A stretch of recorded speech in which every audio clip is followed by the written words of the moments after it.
Hello, hello guys. Welcome back to Finny Boy. We are here to do the first of his two bad endings. So, let's find out what they are. I'm very nervous for obvious reasons. So yeah, let's just jump right in and see what happens, shall we? Okay, so we're here on our walk back from a very nice meat steak date thing. You know, it was pretty nice. And then he gave us a hug. And the first time we said, my heart is fluttering. And now we're going to do the worst thing, which is say, it reminds me of my dad. So I'm sure this can only mean good things. Yeah. My father used to embrace me like this when I was small. I remember it now. I feel in for your father, huh? Do you miss him? Everyone misses their father after he's gone. You do too, right? They must be worried for you, and you must be worried about them too. They're your family, after all. I suppose so. I hope they're doing well. Ah. He's like, enough talk about dads. Let's just move on. Actually, something I always forget to do. I like this is quieter for a lot of things. Where is my text? There we go. Perfect. Okay. Relatively quieter. Meow. Okay, Saxon. Consent's a thing, but not with you, apparently. So just so you know, me and Finn are good colleagues. None of this boning business, alright? We're good colleagues. Really? I don't think he agrees. Well, that was short and sweet. Moving on with our lives, I guess. I think, yeah, we have one more option. Okay, so he wants to know, like, why do we even care about this boy? And we're like, none of your beeswax, Saxon. Okay, so before we continue, let's just see what our status is with him. Oof. Man, that is pretty low. This is like the last choice of the game, so should be over here. It's below half. Those last few choices were pretty ouch. That's personal. I have no reason to tell you that, Sir Saxon. Damn, only one line. All right, well we're continuing. I hesitated, thinking about whether I would be able to sacrifice myself. I thought I could, but his position was absolute inside the Sanctuary District. I'd seen others get hurt and die because they had opposed him. I would be one of them. What? Are you just going to do nothing? Is that all he is to you? No! I won't bow to you! I didn't want to bow, but I knew that if I drew my sword, everything would change. I couldn't take that step. Ooh, she chickened out. Oh, Finn! Hey, Cyrus. Do you love me? He no more than whispered it. Quietly, serenely. I was too surprised to answer immediately. Finn smiled softly and spoke again. I love you. I love you so much. I've loved you for a long time. And I'll be in love with you for a long time still. I love you more than anything. Wait.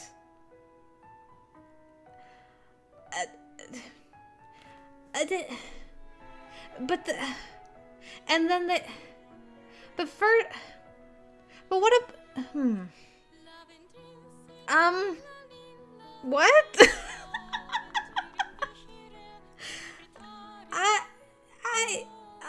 I have many questions. First, huh? Second, why did the credits roll? Third, why did the credits roll? Fourth, thank Soxen for letting the credits roll? I am so confused. I'm just like, so I guess you're showing me something in the epilogue, I assume? Or, I hope so. Otherwise, am I just supposed to infer that... I don't even know what I'm supposed to infer from that. I'm just like, processing.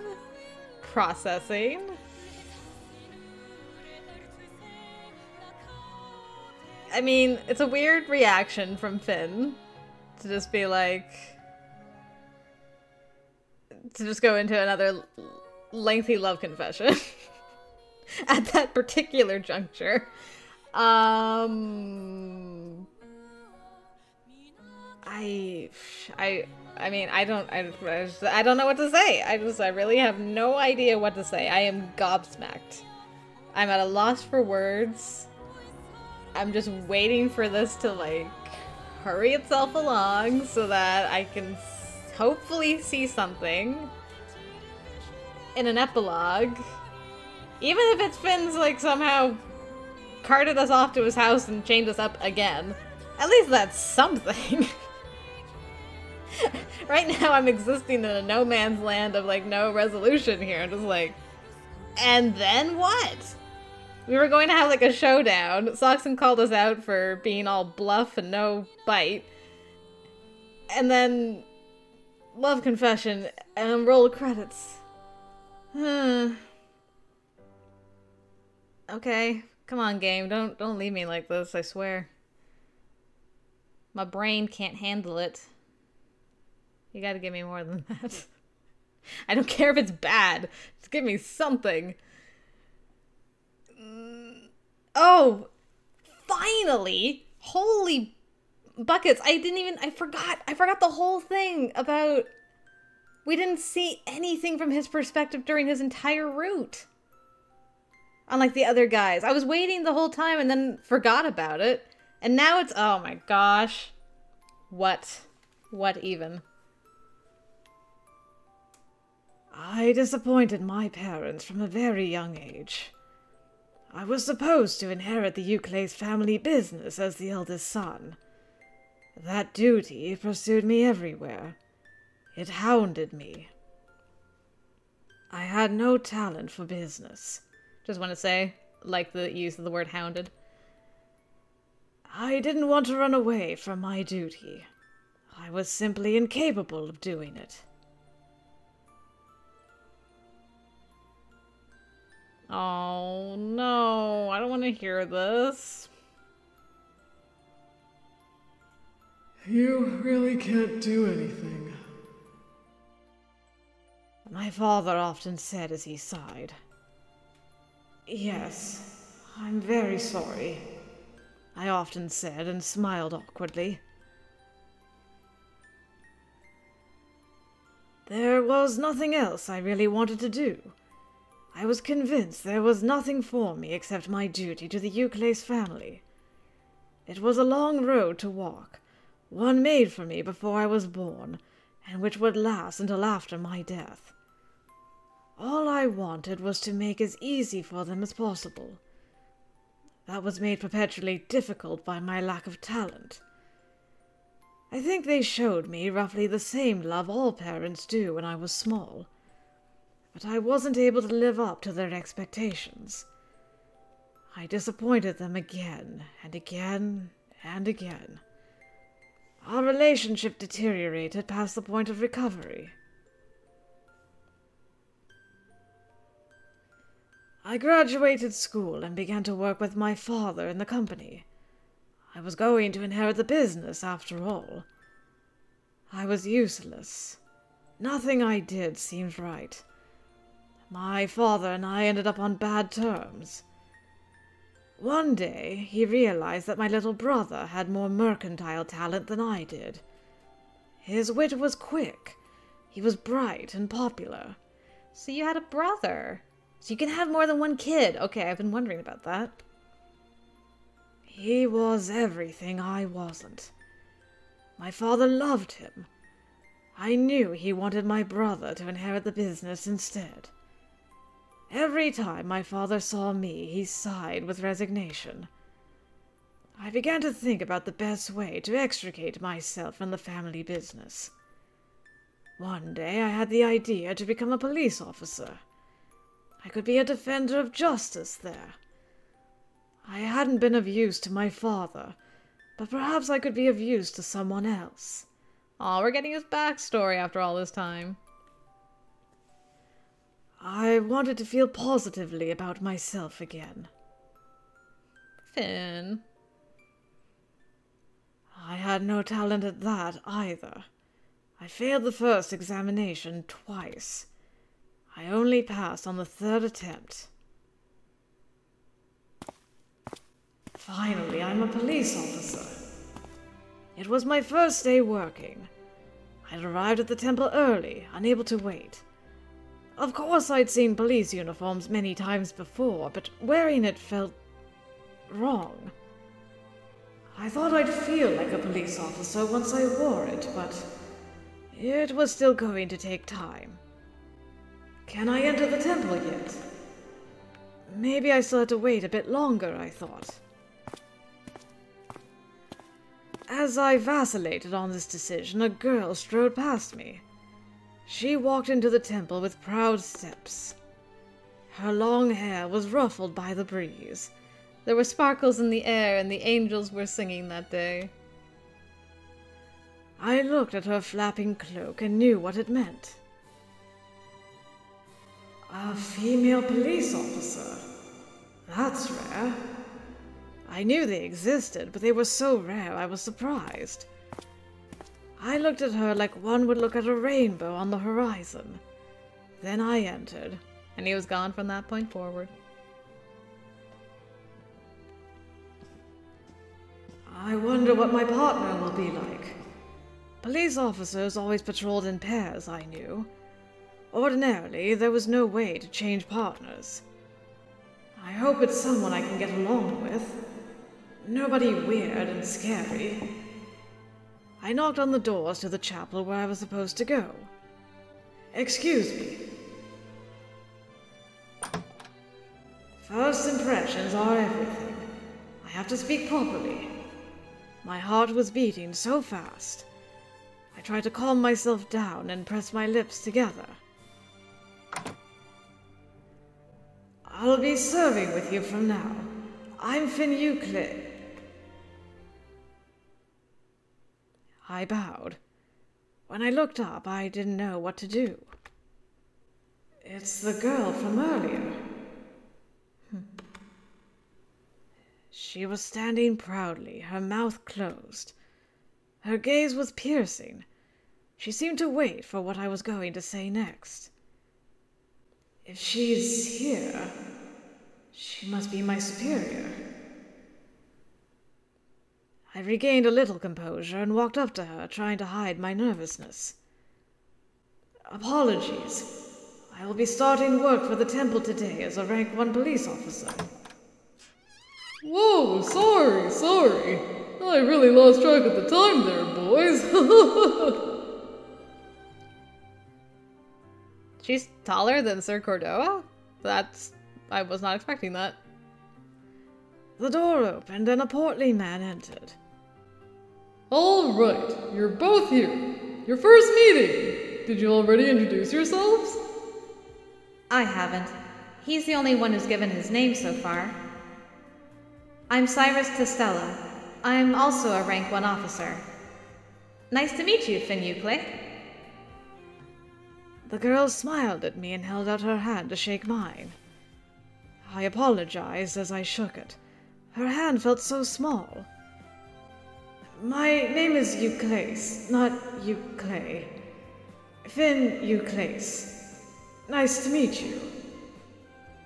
I'm Cordoa Hassa. I'll be your superior and I'll clean up your messes. Hello, you two. Clean up our messes, huh? What does he mean? Sorry. So, who is my partner?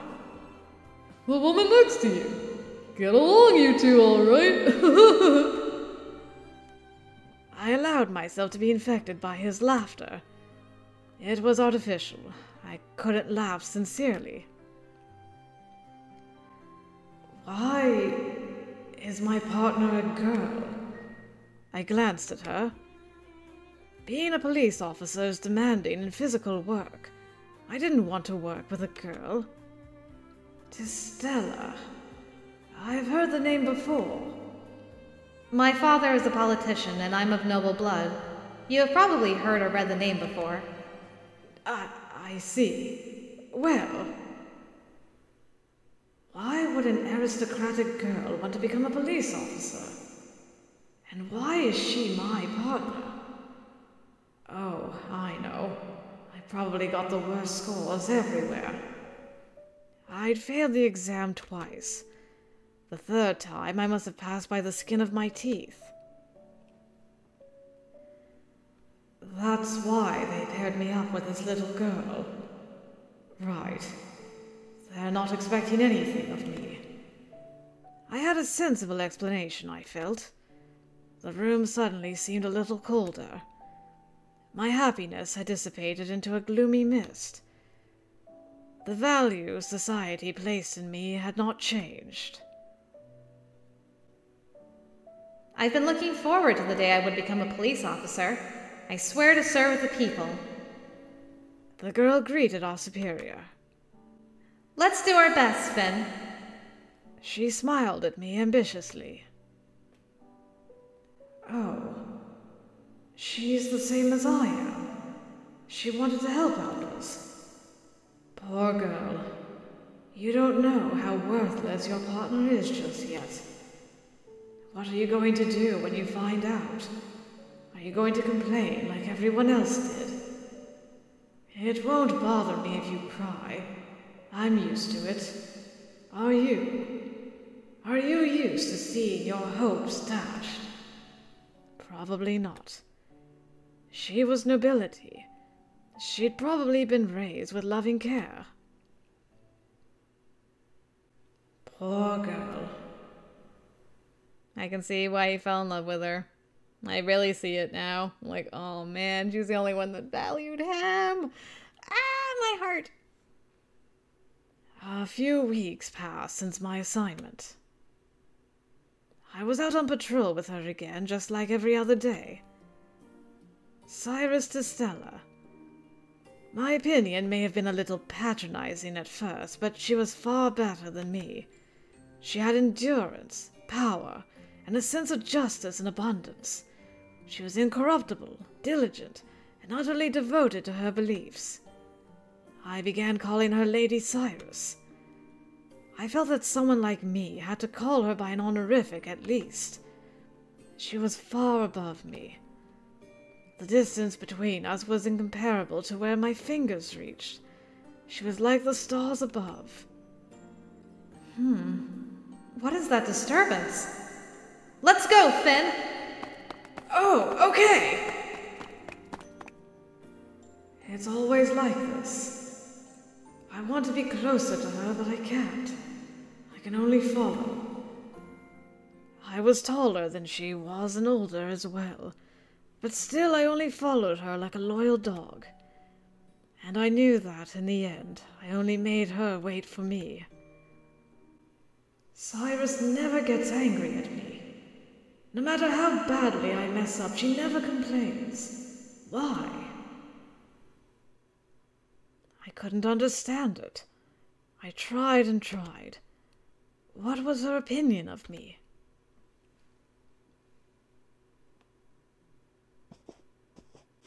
That was a close call. I'm glad it ended with only an attempted homicide. Yes. You did well. You too! Cyrus slapped me on the back. It felt good. Still, I sighed at myself. I wasn't happy. I didn't do anything. You handled everything, Lady Cyrus. Just Cyrus. Drop the lady. And we're partners on patrol. We do everything together, remember? Yes. Sorry. together, I was useless. We'd confronted the criminal, and I had been distracted by his knife. He'd almost gotten away. Why do you say that? Say what? All I ever do is slow you down. If you had a better partner, you could get much better results. Even today, there could have been more victims because I was distracted. Why aren't you upset? Why do you praise me? Upset? Why would I get upset at you? Because you follow me even on my wildest days without complaining. You don't grumble or give up. You just let me do what I do. But I'm incompetent. None of what I contribute is valuable. What are you talking about? You're taller. It gives you a better view. You can keep a good eye on the environment when I'm charging in. That way I can focus on my sword. That's valuable. You're a great man. I can vouch for it. Thank you for helping me so much. That was a first in my life. When I'd grown up, I'd always been a burden on my family. I'd never doubted their criticism, exasperation, and abandonment. I had no value, after all. And yet, Cyrus... What? Why are you crying? I'm sorry. I can't stop. A grown man crying in front of a girl. Pathetic. I told myself to stop, but the tears kept flowing. Again. I'm an inconvenience. What's wrong? Did I say something to upset you? No, that's not... I'm just happy about what you said. Sorry. Finn, can you lean down towards me a little? I did what she wanted, even though I didn't know why. And she... Oh, my heart!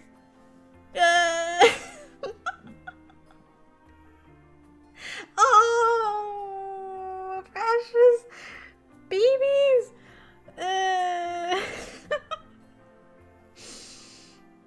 Girl, and you didn't know that he loved you? No wonder he loved you. I love you right now. I love you more than I already did. Oh, man. Cyrus, what a bro. Non-judgmental, just like, you look like you could use a hug. What a girl.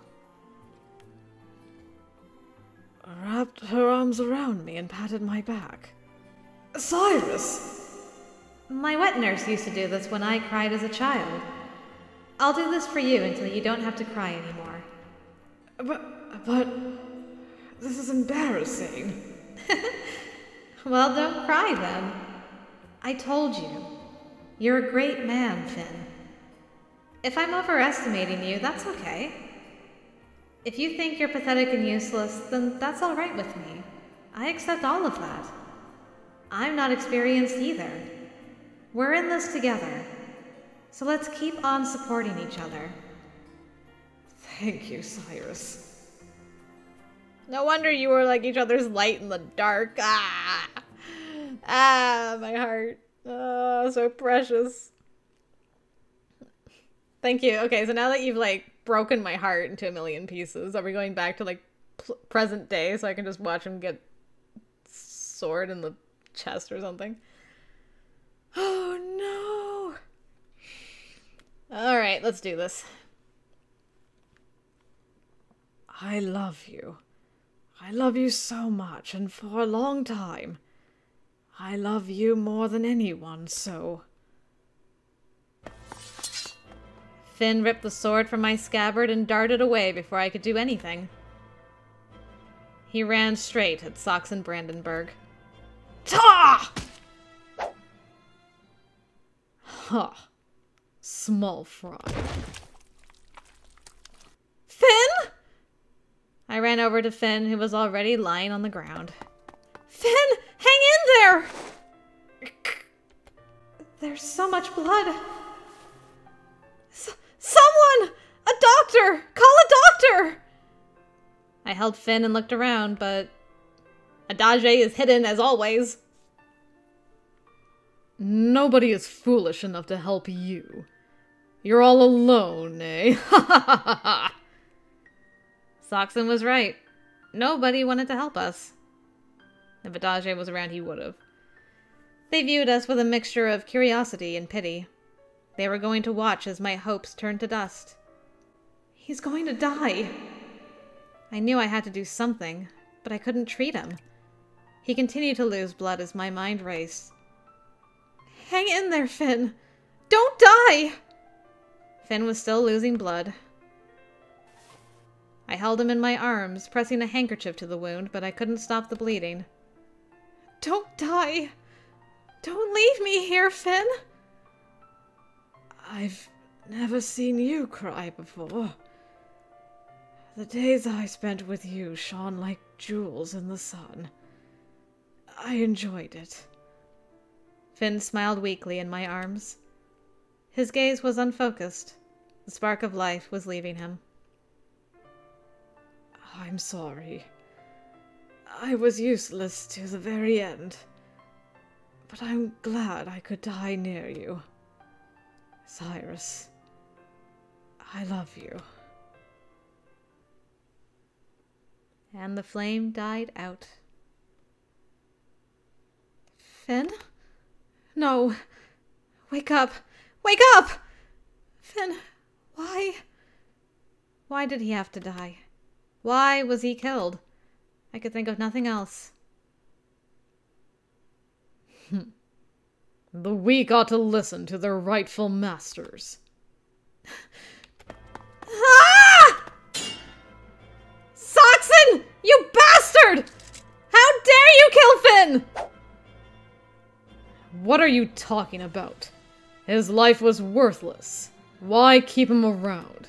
You don't get to decide someone's worth! What? Soxen's sword flew through the air and clattered across the ground. Get him, girl! Losing Finn is... It's terrible! He was a great man! And you... You! What are you all doing? Take care of her! Oh, Mr. Step back from my duel. On Soxen's orders, the Hound's members rushed toward me. They had me surrounded, but I wasn't afraid. I'd lost my parents. I'd lost Finn. I had nothing left. Out of my way. Get lost if you don't want to get hurt. If you won't, then come at me! I wasn't desperate. I wasn't revolting. I was out for revenge. I wanted to lop off Soxen's head, who was standing outside the circle around me.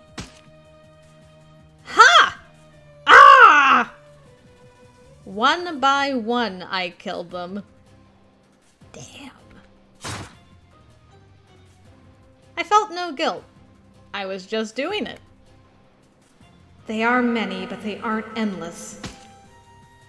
Soon I'll have Soxen's... I felt a sharp impact in my chest. Well, that's just plain dirty. I reflexively put my hand to it and felt warm blood. I'm bleeding. Blood. It was only then that I felt the pain. My vision reeled and I hit the ground. I wasn't stabbed. What happened? I looked up at Soxen. There was a gun in his hand. I knew them as small toys, common in the depths. I'm not going to die here. You will. Soxen walked up to me and kicked my sword away. It landed well out of reach. Enough playing around. You'll die now. Actually, I've reconsidered. Bullets aren't cheap. You're going to die anyway. Say hi to your worthless friend. I heard Soxon walk away. The remaining members of the Hounds helped their wounded leave the scene as well. The threat was gone, but I didn't have long. I couldn't walk and had to crawl over to Finn. His skin was still warm when I touched it, but his eyes were closed. He wasn't going to smile anymore or call me by my name. Finn was dead. My vision swam even though I wasn't crying. I felt cold. I knew I was dying as well. We lost our jobs, and we're somewhere else now. But we're still partners. Finn, we'll always be together. Whew! Wow, that was a heavy one.